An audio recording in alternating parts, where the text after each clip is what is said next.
Le concept d'arbre de vie a été utilisé en biologie, en théologie, en philosophie et en mythologie.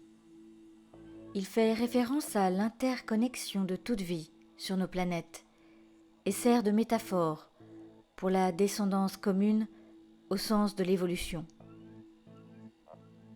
Selon les kabbalistes, l'arbre de vie est une représentation schématique du processus par lequel l'univers a été créé. L'arbre de vie a 10 sphères interconnectées. Ces sphères sont appelées séphirotes. Elles représentent le domaine du divin. Il faut sans cesse souligner que les séphirotes et les propriétés qui leur sont attribuées sont un symbole du système cosmique, avec sa multitude de parties. Les nombres sont très importants pour les kabbalistes. Les lettres hébraïques de l'alphabet ont une valeur numérique pour les kabbalistes. Chaque étape de l'émanation de l'univers sur l'arbre de vie est numérotée de manière significative, depuis le nombre 1, Keter, jusqu'au nombre 10, Malkout.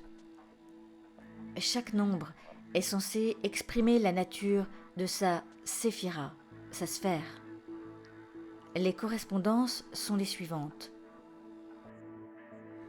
Numéro 1, Keter, la couronne, représente le système solaire, ou encore Pluton. La couleur du système solaire est représentée par le violet ou ultraviolet. En deuxième position, Da'at représente Uranus, et sa couleur est transparente. La troisième sphère est Bina, la compréhension, représente la planète Saturne, la couleur est le gris. Chokma, la sagesse, est la quatrième séphirote.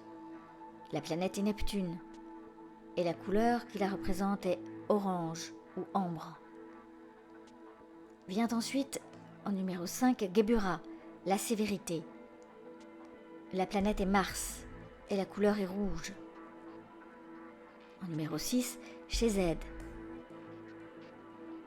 représente Jupiter, et sa couleur est bleu clair. En 7, vous pouvez voir Tiferet, la beauté, qui représente le soleil, avec un jaune éclatant. En 8, Hod, la gloire, représentée par Mercure. La couleur est le gris clair. 9, Netsa, la victoire, représentée par la planète Vénus, dont la couleur est le jaune. En 10, Yesod, le fondement, la fondation, incarné par la lune, dont la couleur est le vert. Enfin, Melkout, le royaume, représenté par la terre, et dont la couleur est symbolisée par toutes les couleurs précédemment mentionnées. Le schéma le plus connu décrivant les séphirotes les dispose comme un arbre. Les lignes de connexion montrent les connexions spécifiques du flux spirituel entre les séphirotes, les 22 chemins ou sentiers de connexion. Ces chemins correspondent aux canaux spirituels des 22 lettres de l'alphabet hébreu. Dans la théologie kabbalistique, ces lettres incarnent les forces spirituelles immanentes qui recréent constamment toute existence. Ces canaux représentent les voies dites royales qui mènent d'un centre énergétique archétypal, sphère, à un autre. La navigation réussie de n'importe lequel de ces chemins exige le mélange harmonieux des forces. 12 de ces chemins correspondent aux 12 signes du zodiaque. Les 10 autres représentent les corps célestes qui traversent les signes. Chaque aspect de la création, qu'il s'agisse d'une plante, d'un projet, d'un pays ou d'un poème, a un moment de naissance.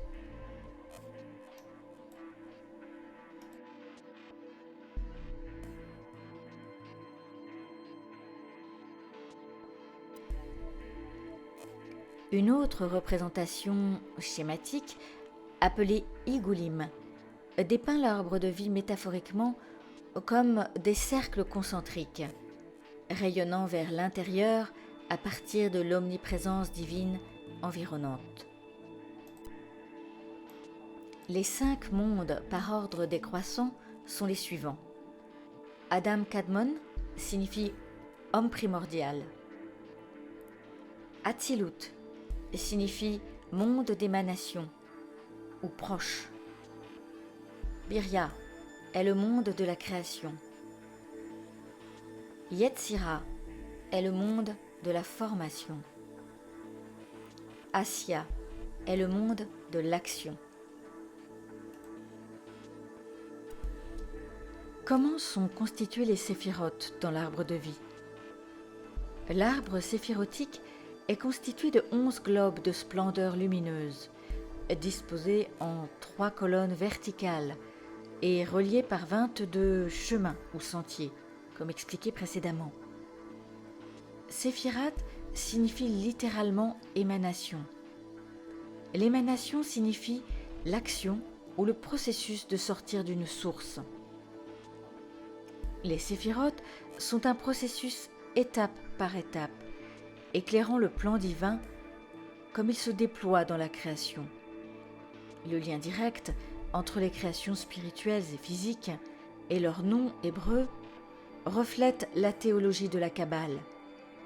La création est formée à partir du Verbe divin, ou métaphoriquement de la volonté de Dieu, comme dans le premier chapitre de la Genèse dans la Bible. Au sommet, la première séphira, Keter, la couronne, ou volonté divine. Chokma et Bina signifient respectivement sagesse et compréhension. Chokma est plus masculine et intellectuelle, tandis que Bina est féminine et se concentre sur les émotions. Da'at représente la connaissance. Elle se trouve au centre et cachée. Shezed signifie bonté. Cette séphira est la grâce aimante du don gratuit, alors que Gevura incarne la sévérité, la force et le jugement. Tiferet signifie beauté. Cette sphère est l'équilibre, la compassion entre Shezed et Gevura. Netzach et Hod représentent respectivement la victoire et la gloire. Yesod signifie la fondation. Enfin, Malkout signifie le royaume.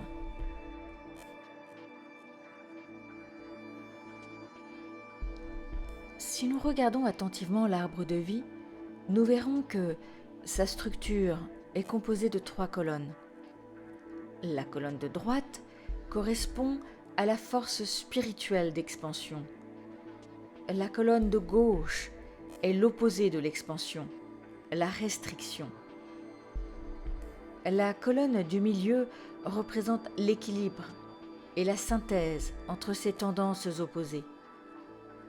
Ces 3 colonnes sont également appelées miséricorde à droite, sévérité à gauche et, entre les deux, douceur, la puissance réconciliatrice. Les colonnes symbolisent la sagesse, la force et la beauté.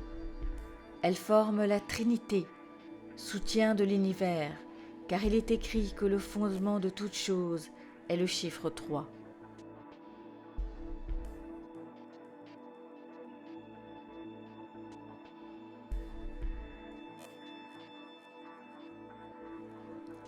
L'arbre de vie a également été décrit comme le péché d'Adam.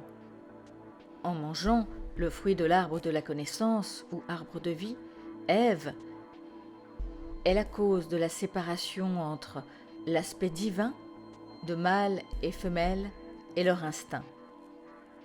La tentation de la curiosité, initiée par le serpent, cet animal étrange qui invita Ève à découvrir ce qui était interdit, serait à l'origine du châtiment fatal, notre bannissement du paradis.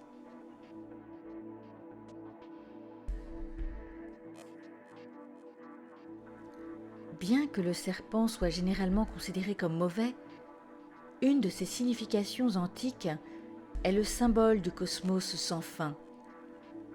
Il représente le flux de la vie et son énergie. Le schéma montre le voyage de l'énergie cosmique, montant et descendant, du haut vers le bas. Le mouvement ne va pas en une ligne droite, mais entoure et cerne en douceur ses obstacles et ses chemins.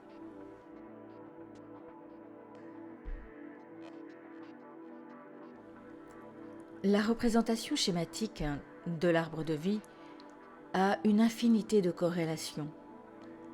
L'une des plus précieuses est certainement sa corrélation avec le corps humain.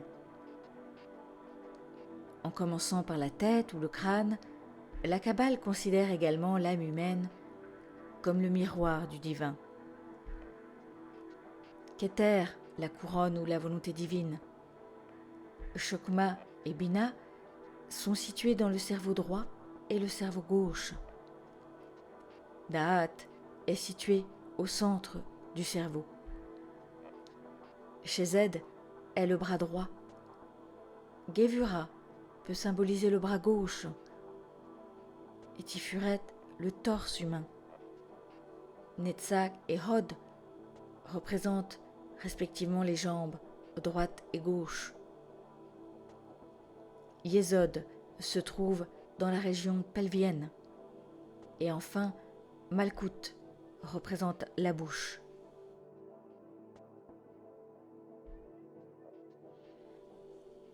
L'arbre de vie est un écho du nombre d'or, qui est encore largement utilisé dans les compositions artistiques et les dessins. Un outil universel qui a des applications infinies, mais un chemin limité pour une réponse directe. L'arbre de vie représente une série d'émanations ou d'origine divine pour la création de Dieu à partir du rien, ex nihilo. Si l'on suit cette théorie, la personne sera dotée d'une illumination sur son âme humaine et sur le chemin spirituel de l'ascension, et trouvera enfin la réponse qu'elle cherche.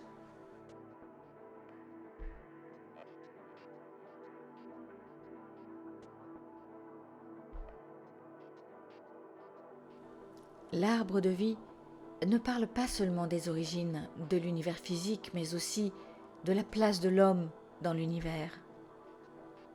Puisque l'homme est investi de l'esprit, d'une âme, la conscience, dans la Kabbale, est considérée comme le fruit du monde physique, à travers lequel l'énergie infinie originelle peut faire l'expérience et s'exprimer en tant qu'entité finie.